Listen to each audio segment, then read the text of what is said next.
Excelente, maravilloso, maravilloso. El estar en la casa del Señor es como siempre una tremenda bendición, ¿verdad que sí? Gloria a Dios. Yo quiero que vayan al Evangelio de Juan, que estamos estudiando. Iba a decir Lucas, pero también vamos a tener una porción de Lucas ahorita, ¿verdad? Así que vamos, por favor, al Evangelio de Juan, en el capítulo 18, que estamos, ¿verdad?, estudiando estos mensajes expositivos, que gloria a Dios, ya hoy vamos por el bosquejo número 50, es decir que Dios nos ha bendecido, que nos ha dado vida, aliento de vida para poder estudiar unos 50 bosquejos. La gloria para el Señor, ¿verdad? De manera que vamos a ese gran evangelio de Juan, capítulo 18.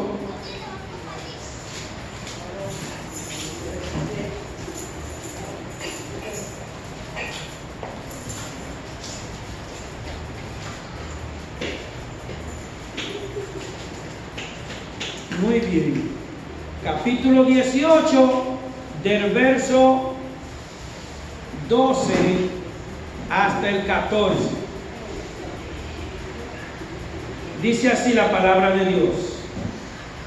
Entonces, la compañía de soldados, el tribuno y los alguaciles de los judíos prendieron a Jesús y le ataron y le llevaron primeramente a Anás, porque era suegro de Caifás, que era sumo sacerdote aquel año.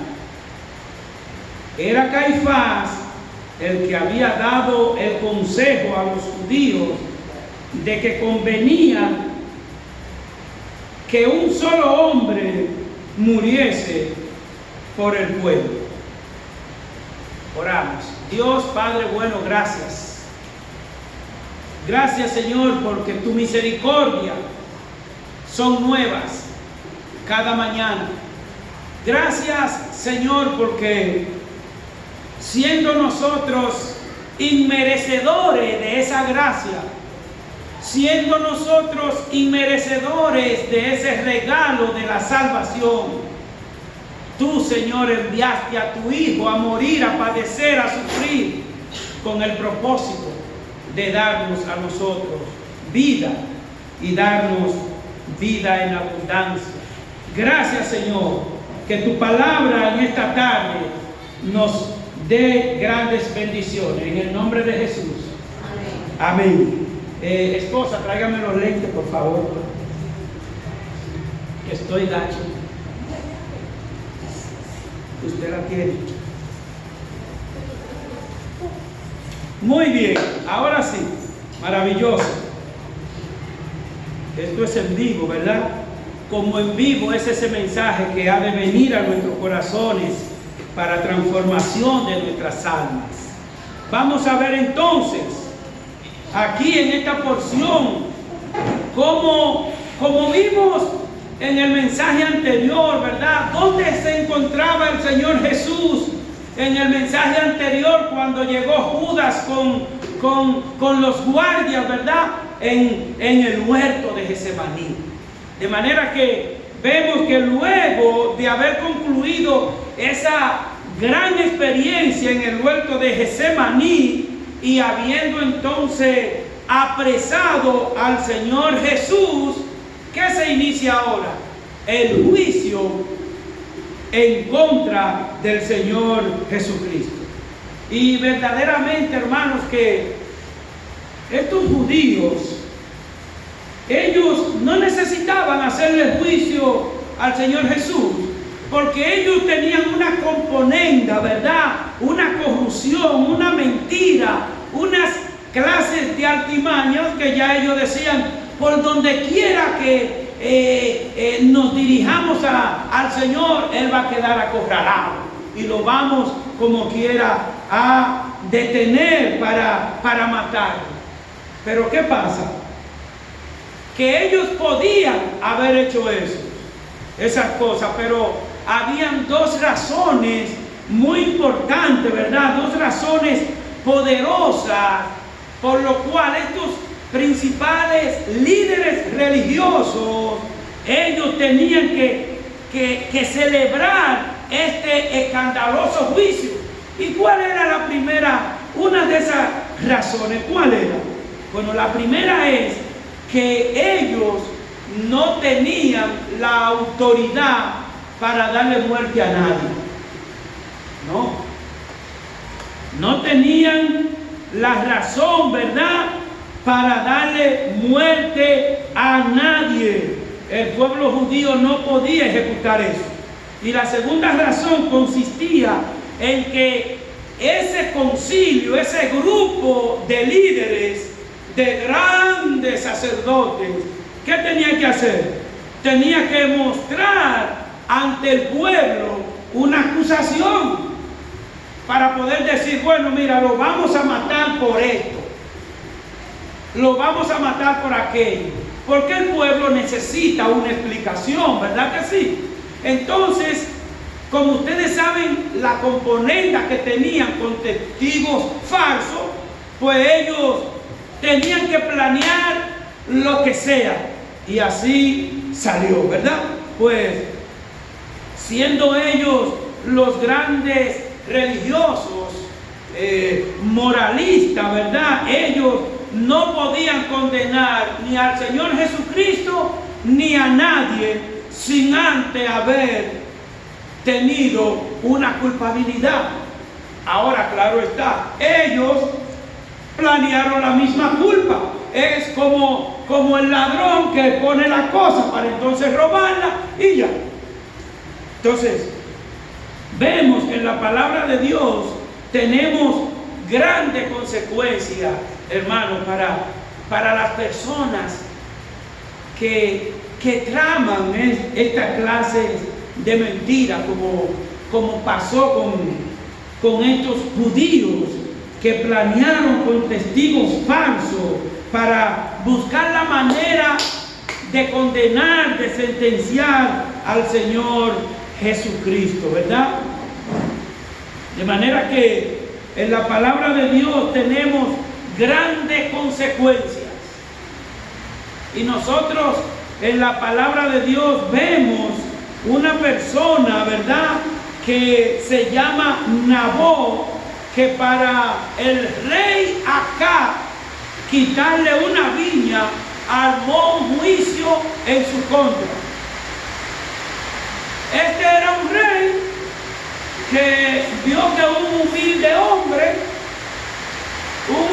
hombre tenía una buena finca, una buena parcela, ¿verdad?, como le llamamos, y esa parcela estaba al lado de la finca, del terreno de ese rey, y ese rey pues dijo, bueno, yo quiero que tú me vendas tu finca, y él le dijo, no, esto es no. De manera que el rey planeó muchísimas cosas, siendo mentira, para que muriese, y que luego de muerto entonces cogerle la parcela.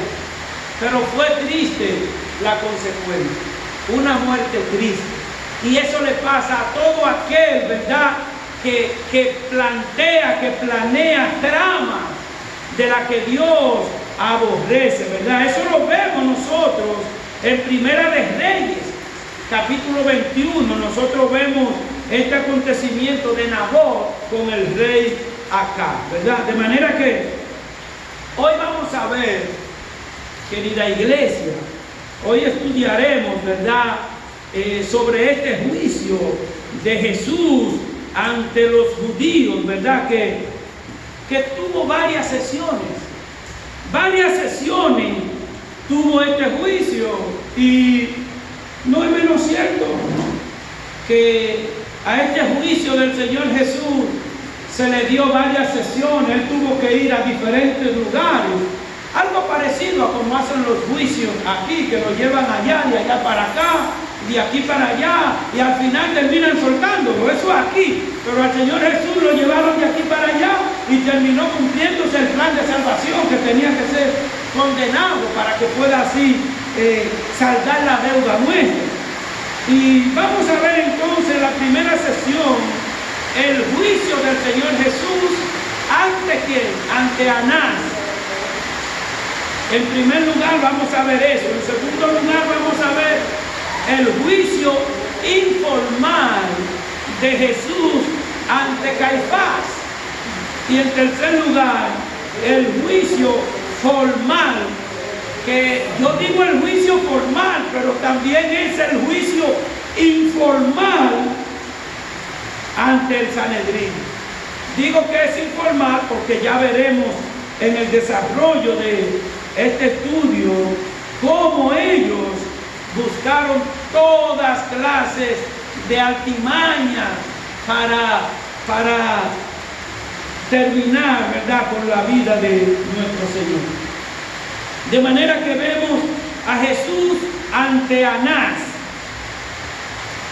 Anás lo vemos aquí como la máxima autoridad. Que de paso, esta porción muestra que Anás ya había cumplido.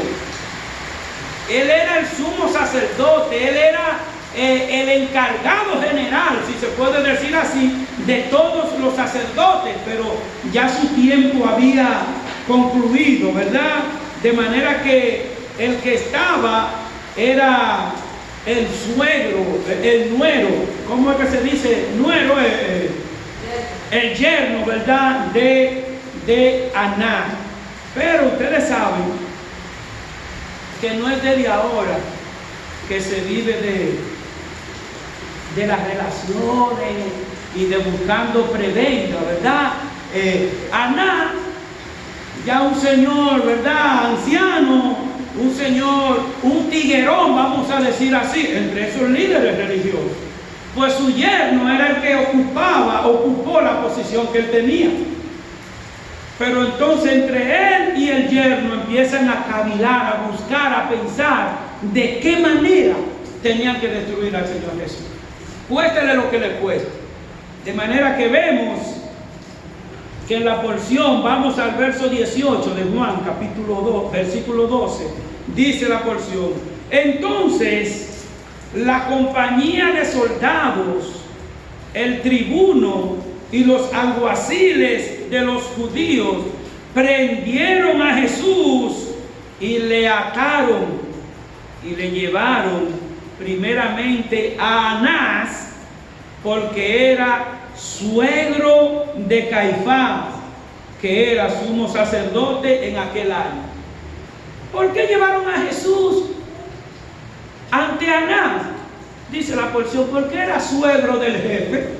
Porque era suegro del jefe. Todo esto estaba ocurriendo evidentemente porque Caifás, como vimos en la porción, ya lo había programado todo. Caifás había dicho, bueno, es mejor que muera un solo hombre y no el pueblo. ¿Sabe qué significa?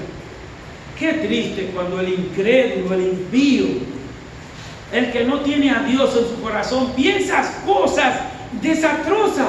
Porque Caifás está diciendo que lo que el Señor está haciendo, ¿qué era lo que él estaba haciendo? Salvando, sanando, restaurando vida. Pero Anás, Caifás, está diciendo, no, pero él va a acabar con el pueblo.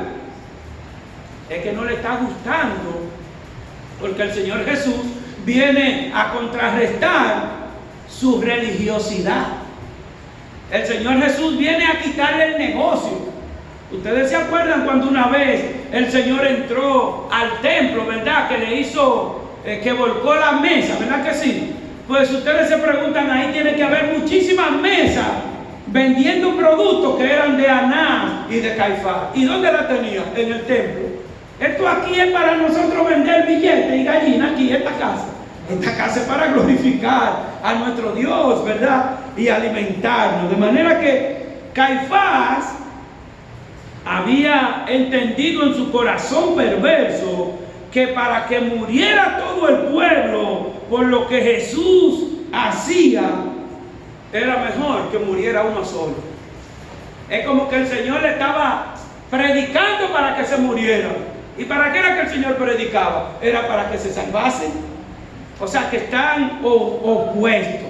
Vemos en el verso 14, acompáñenme allá por favor, de este mismo capítulo 18, donde declara el texto: era Caifás el que había dado consejo a los judíos de que convenía que muriese ¿quién?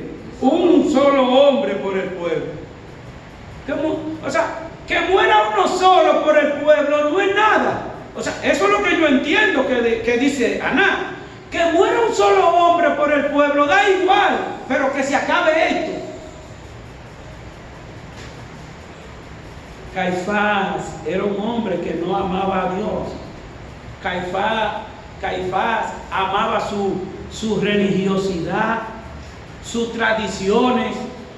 Por eso hay gentes hoy día que viven amando sus tradiciones y viven como esta gente, porque, querida iglesia, ¿quiénes fueron los que mataron al Señor Jesús? Aún estando en el plan de salvación, ¿fueron los grandes religiosos? Aquí Anás y Caifás eran los sumos pontífices de esa época. Y lo vamos a ver, cómo hay uno que le da bofetada al Señor porque se ofendió el sumo pontífice. Y aquí vemos, ¿verdad?, que Anás cuestiona al Señor Jesucristo para condenarle. Y vemos cómo en el verso 19, vamos allá, en el verso 19, Anás se dirigió al Señor Jesús. Dice así la porción: y el sumo sacerdote preguntó a Jesús acerca de sus discípulos y de su doctrina. ¿Y qué le está preguntando él? ¿Qué le pregunta? ¿Qué quiere saber este sacerdote, este religioso? ¿Qué quiere saber él acerca de la doctrina del Señor? ¿Será que se va a convertir? Para nada.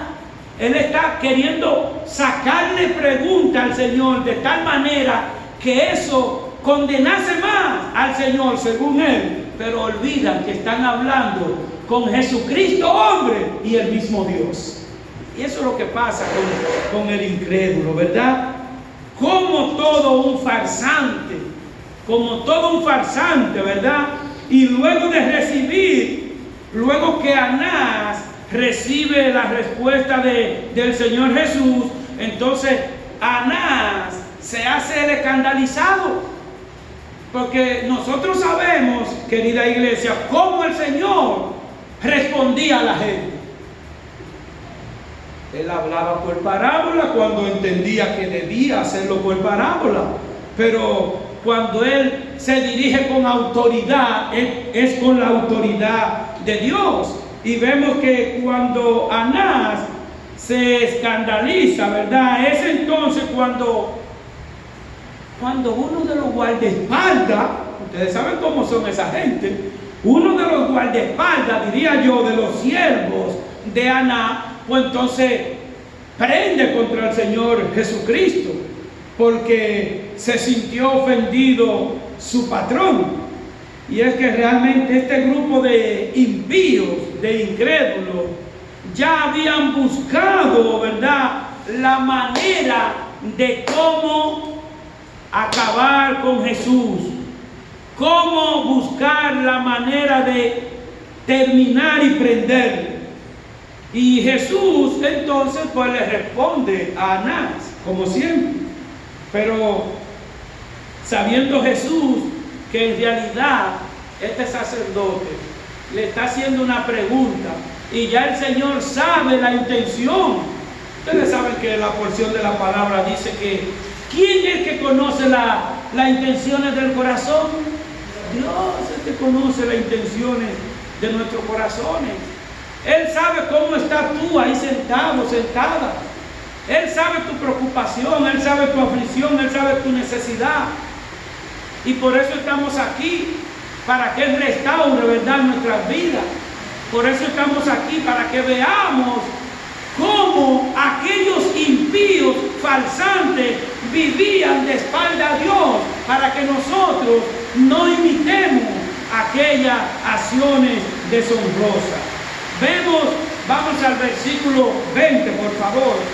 Acompáñeme al versículo 20 de este capítulo 18 de Juan.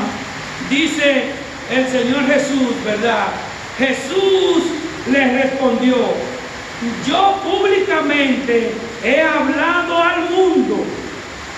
Siempre he enseñado en la sinagoga y en el templo, donde se reúnen todos los judíos, y nada he hablado en oculto. El Señor le está respondiendo, ¿verdad? Anás quiere pregunta, el Señor le está dando respuesta. Anás quiere que el Señor le hable de su doctrina. Pues eso no es nuevo, porque Anás, ¿cuántos años no tiene Anás dirigiendo iglesia y escuchando al Señor Jesucristo todo el tiempo? Entonces, el Señor le responde de esa manera, ¿verdad? Y es entonces que cuando el Señor le dice que ha hablado al mundo entero en el templo y que Él no habla a escondida, pues entonces aquí es probable que Anás se sintiera molesto, ¿verdad? Se sintiera molesto, y más ahora cuando en el verso 21, acompáñenme allá, que en el verso 21 entonces es el Señor Jesús que le hace una pregunta a Anás. El Señor Jesús le pregunta en el verso 21. Es como, agregaría yo, no la palabra, es como que el Señor le dice: Anás, ¿por qué me pregunta a mí? Pregunta a los que han oído que les haya hablado. He aquí, ellos saben lo que yo he dicho. O sea, el Señor Jesús le está diciendo a Anás: Anás, pero tú no tienes que preguntarme a mí. ¿Por qué? Porque otras veces no le creían a lo que el Señor Jesús decía. Necesitaban un testigo. Y el Señor muchas veces le dice: yo no doy testimonio de mí, mi Padre es que da testimonio de mí. Entonces por eso el Señor aquí viene y le pregunta, le dice a Anás: Anás, ¿y por qué tú me preguntas a mí? Ya te he dicho que yo le he predicado ¿a quién? Al mundo entero. Entonces ve, pregúntale al mundo, ve, pregúntale a todos, ¿qué es lo que yo le estoy dando? ¿Qué es lo que yo le he dicho? Entonces, al momento que el Señor Jesús le dice eso, oigan cómo que vive el incrédulo. No solo estos religiosos, todavía aquí en este mundo hay personas que por cualquier cosita ya se sienten humillados, ofendidos, y no voy al templo y no le voy a hablar. Hay gente así que por cualquier quítame esta paja. Porque mira, aquí vemos que el Señor le dice: pero ve, pregúntale tú a los que yo le he predicado. Entonces al momento que el Señor habla con autoridad, es entonces cuando viene el guardaespaldas de Anás y le da una galleta al Señor Jesús por eso. Entonces vemos en el verso 23, vamos allá, por favor, acompáñenme, cuando dice: cuando Jesús hubo dicho esto, uno de los alguaciles que estaba allí le dio una bofetada diciendo: ¿así responde al sumo sacerdote? ¿Están mirando? O sea, ya ellos estaban alimados todos, uno con otro, ¿verdad? Y el Señor, que siempre nos ha llamado a nosotros a mantener ¿qué? La humildad y la mansedumbre. Yo me imagino al Señor Jesucristo, después de un hombre pecador impuro, Ustedes saben lo que es un hombre pecador, toparle, rozarle a la cara del Dios y Salvador. Eso nada más es por el plan de salvación, papá, porque si no esa mano yo creo que en el aire se funde. En el aire se funde. Pero mire la misericordia de Dios. El Señor se queda, mira, tranquilito, y mejor viene a preguntar el motivo de por qué le da o por qué no le da. Entonces, es aquí que sintiéndose impotente Anás ante la presencia, ante la sabiduría del Dios poderoso y no teniendo argumento, no tuvo argumento Anás. Entonces, Anás determina enviárselo a quién. Si Anás es malo, lo manda para Guatepeor, como dice el refrán, ¿verdad? Si Anás, un tipo malo y perverso, entonces lo manda donde su yerno, Caifás. Bueno, Caifás termina de rematarlo, porque es solo un plan, ¿verdad? Dice el verso 24, acompáñenme allá, por favor. Verso 24 dice: Anás entonces le envió atado a Caifás, el sumo sacerdote. ¿Cómo fue que Anás envió a Caifás? ¿Cómo fue que Anás envió al Señor Jesús donde Caifás? ¿De qué manera dice el texto? Oiga, atado, como todo un criminal, Aquí estamos mirando el primer punto de este estudio. Acabamos de ver el juicio de Anás.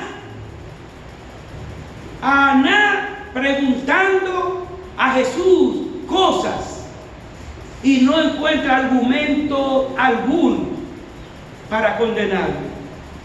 De manera que entonces vamos a ver el juicio informal de Jesús ante Caifás. Vamos a ver. Jesús ante Caifás. ¿Por qué este juicio, dice la introducción que yo les he puesto, informal? Un juicio informal, que no tiene forma.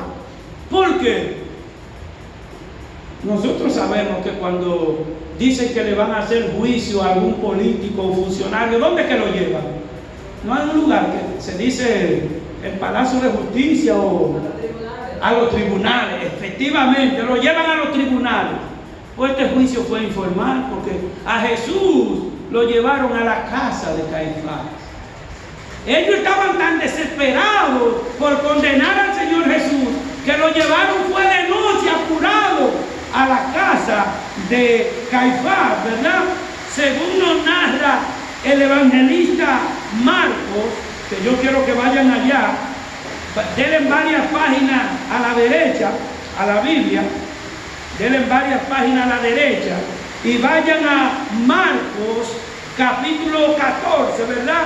En el verso 53, que dice: trajeron pues a Jesús al sumo sacerdote y se reunieron todos los principales sacerdotes y los ancianos y los escribas. O sea, ahí no se quedó un religioso fuera, ahí tenían que estar todos a uno. Es evidente que esa noche, querida iglesia, esa noche yo entiendo que no durmieron bien esos judíos. Esa noche no durmieron bien. Con la presión, vamos a acabar. Ya lo tenemos acorralado, ya está preso. Hermanos, yo a veces me he puesto a pensar lo maravilloso de este plan de salvación. Miren, Pedro una vez estaba preso. Ustedes saben que Pedro estaba preso, ¿verdad? Y a medianoche, ¿quién fue que entró a soltar a Pedro? Un ángel fue. El Señor Jesús nunca estaba preso. Nunca. Él se hizo preso para que se cumpliese. Pero no había uno que tuviese autoridad de decir: vamos a detener al Señor Jesús por 5 horas. No. La detención del Señor Jesús es para que se consumase el plan. De manera que entendemos que esa noche no durmieron bien esa gente. Pero también sabemos, queridos hermanos, que cuando los corazones están de espalda a Dios, óigame, cuando un corazón está materializado, cuando un corazón solo piensa en bienestar material, cuando un corazón solo piensa en su religiosidad y en su tradición, todos los planes son perversos. Queridas iglesias, estos sacerdotes que están hablando aquí la porción eran los grandes líderes. Lamentablemente todavía hay muchos llamados sacerdotes, porque es la palabra que lo dice, no yo.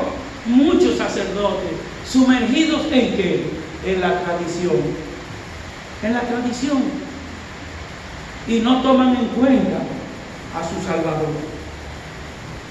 Eso era lo que aquellos hombres habían determinado, ¿verdad?, con el Señor Jesús. Buscar cualquier medio para condenar, no importando la manera, pero tenían que encontrar al Señor Jesús culpable por las 4 esquinas. Dice la porción en Juan capítulo 11. Juan capítulo 11 dice, muevan otra vez la página. Dice Juan capítulo 11, verso 53. Así que desde aquel día acordaron matarlo. Desde el momento que el Señor Jesús llega donde Caifás, ya ellos determinaron matarle. ¿Pero por qué determinaron matarle ahí? Porque ya ellos habían cuadrado el juicio con los testigos falsos. Y el pueblo entendió y escuchó lo que los testigos dijeron. Y el pueblo asumió que las cosas que los testigos dijeron eran verdad. Y al final, de lo que los testigos dijeron, sí era verdad. Era verdad. Pero como ellos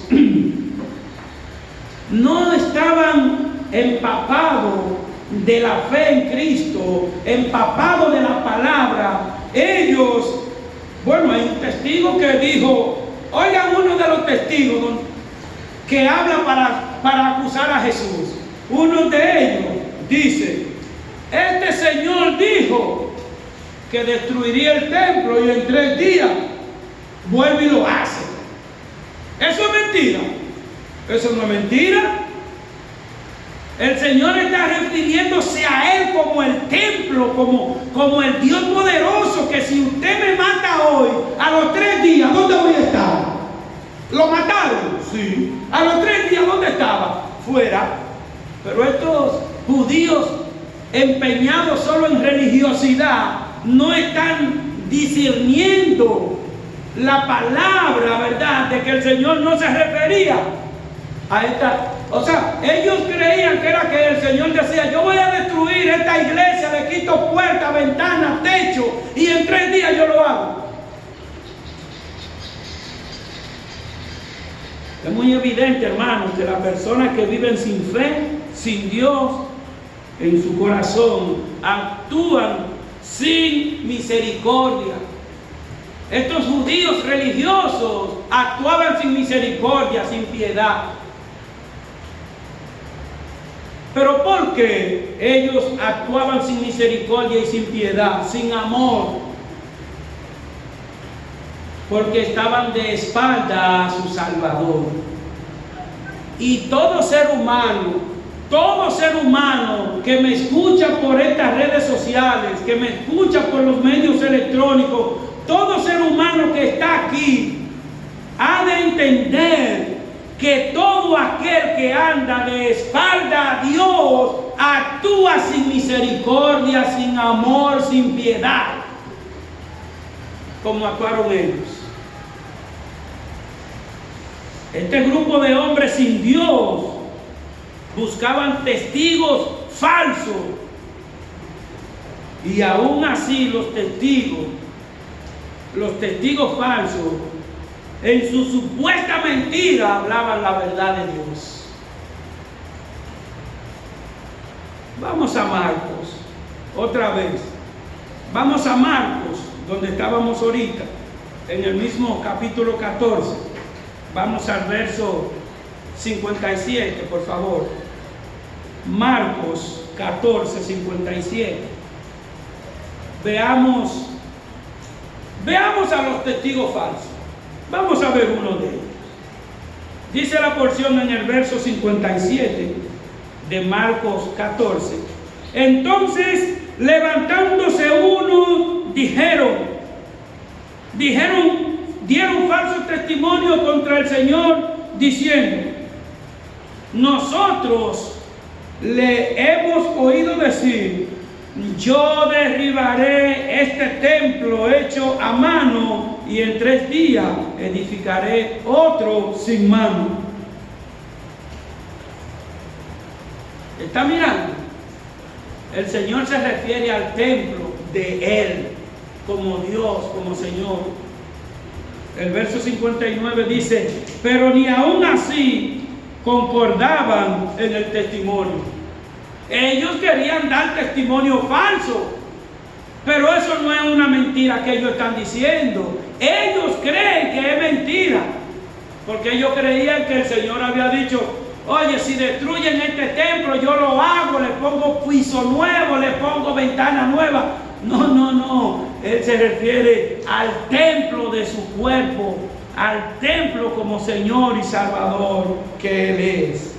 De manera que la segunda ocasión, ¿verdad?, fue por autollamarse hijo de Dios, como lo vemos en Mateo capítulo 26, en el versículo 53, ¿verdad?, cuando el Señor Jesús dice: mas Jesús callaba. Entonces el sumo sacerdote le dijo: te conjuro por el Dios viviente que nos diga si eres tú el Cristo, el Hijo de Dios. Pero aquí vemos que este sumo sacerdote le está preguntando cosas al Señor Jesús. O sea, el sumo sacerdote, que supuestamente eran personas bien leídas y estudiadas. Solamente Dios abre el mar, ¿sí o no? Solamente Dios camina por el mar. Solamente el Señor Jesucristo resucita muertos. Pero ¿y entonces qué tantos argumentos ellos quieren? Y preguntándole: dime si en verdad tú eres. Y vemos cómo Mateo continúa en el verso 64, ¿verdad? Continúa narrando, y aquí le ofrece la respuesta de Jesús a sus acusadores. Ellos le están preguntando, ¿verdad?, que le diga encarecidamente: te conjuro por el Dios viviente que nos diga si eres tú el Cristo. ¿Por quién ellos le están conjurando? ¿Por el Dios qué? Por el Dios viviente. Pero tienen ahí al Dios viviente en el frente. Tú sabes, en la actualidad hoy es muy triste. Hay muchas personas que no se congregan. Hay muchas personas que no reciben a Jesucristo como Salvador, esperando que Jesucristo le toque la puerta allá en su casa, le toque la puerta de la habitación, de la sala. Jesucristo no toca puerta de sala. Jesucristo no toca puerta de negocio. Jesucristo toca la puerta de tu corazón y ya tú lo sabes. Que a Jesucristo tienes que entregarle tu corazón para que no sea como estos judíos hipócritas. Hay otros que dicen, yo me voy a congregar, yo voy a recibir al Señor después que arregle esto y lo otro. Yo voy a tomar tal decisión después que mi hijo o mi hija cambie.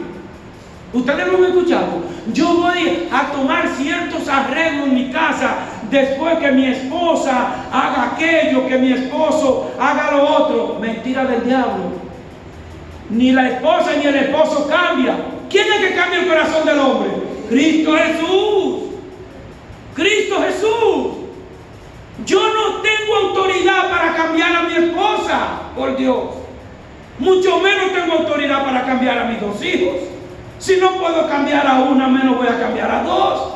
Ahora, Cristo, al yo recibirlo y que Él cambie mi vida y cambie mi corazón, mi mujer va a ver un cambio en mí y ella va a ver a Cristo en mí. Es así. Pero sí es cierto, porque a veces estamos tan en este mundo y nos acomodamos a este mundo. Estos tipos estaban acomodados al mundo y tenían al Dios de frente a su lado y perecieron por incrédulos. Mateo 64. Vamos a ver cómo el Señor les responde a los acusadores. Dice, Jesús les dijo, tú lo has dicho, pero permítame decirle, déjeme comenzar otra vez en el 63. Mas Jesús callaba. Entonces el sumo sacerdote Caifás, por supuesto, le dijo, te conjuro por el Dios viviente que nos diga a nosotros si eres tú el Cristo, el Hijo de Dios. Dice el 64. Jesús les dijo, tú lo has dicho. ¿Qué le dijo a Jesús? Tú lo has dicho. Tú estás diciendo que te conjure que si eres el Hijo de Dios viviente. Pues sí, tú lo has dicho. Tú lo has dicho. Pero nada más no le dice el Señor, tú lo has dicho que yo soy Dios. ¿Qué dice lo que sigue? Mire lo que sigue. Siga acompañándome ahí en ese verso 64. Cuando el Señor Jesús le dice, tú lo has dicho, Caifás. Mira lo que agrega el Señor. Y además os digo, además te digo, Caifás, además te digo que desde ahora veréis al Hijo del Hombre sentado a la diestra del poder de Dios y viniendo en las nubes, ¿de dónde? Del cielo.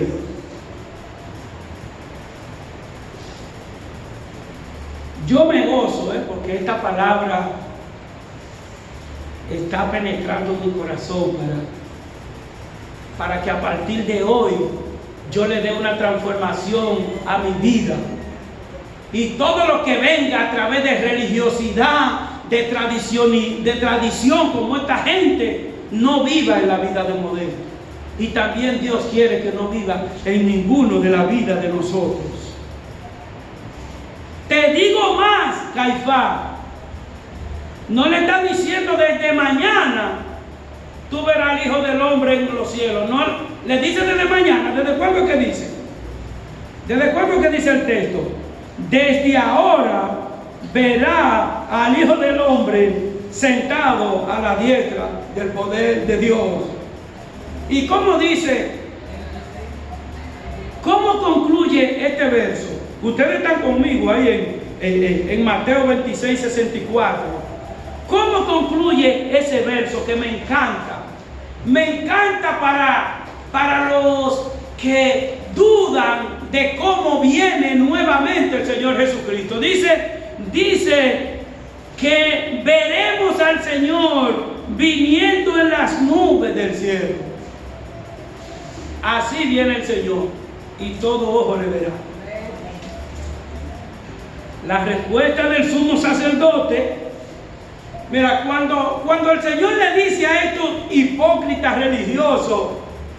Tú lo has dicho, oye, tú lo has dicho que yo soy Dios. Esos tipos parece que le echaron cosas en los ojos. Parece que le dieron picante en los ojos y salieron revolteados guapos con lo que está diciendo el Señor Jesús. Esa respuesta del sumo sacerdote no se hizo esperar. Pasemos al verso 65 ahí de Mateo 26. Miren lo que dice ahí en el verso 65. Entonces el sumo sacerdote, wow, eso me impacta, bendito Dios. Oigan lo que hacen los incrédulos. Ese señor se molestó tanto porque el Señor Jesucristo le dijo que Él es Dios, que ese sumo sacerdote dice que rompió su ropa. Mira el verso 65 de Mateo 26. Entonces el sumo sacerdote rasgó su vestidura diciendo: ha blasfemado. ¿Qué más necesidad tenemos de testigos? ¿Oíste? O sea, que el decir al Señor Jesucristo que Él es Dios fue, oigan, ellos estaban buscando testigos falsos, ¿verdad que sí? 20,000 maneras para acusar a Jesús. Y miren por qué determinan que ya es reo de muerte. Porque Él dijo lo que Él es. No necesitamos más nada ya no pregunten. Yo creo que Caifás dijo lo que se usa en los tribunales, papeles, documentos, recojan todo ya, que este hombre ya. Así vive la gente que aman la tradición. Así vive la gente que aman la religión y no aman a su Salvador. Por eso es que el Señor nos tiene aquí, para que le amemos a Él. Ya vamos a concluir rápidamente, rapidísimo, con el juicio formal ante el Sanedrín, rapidísimo. Caifás reúne al concilio. Ya, ¿qué fue lo que Caifás dijo? Caifás dijo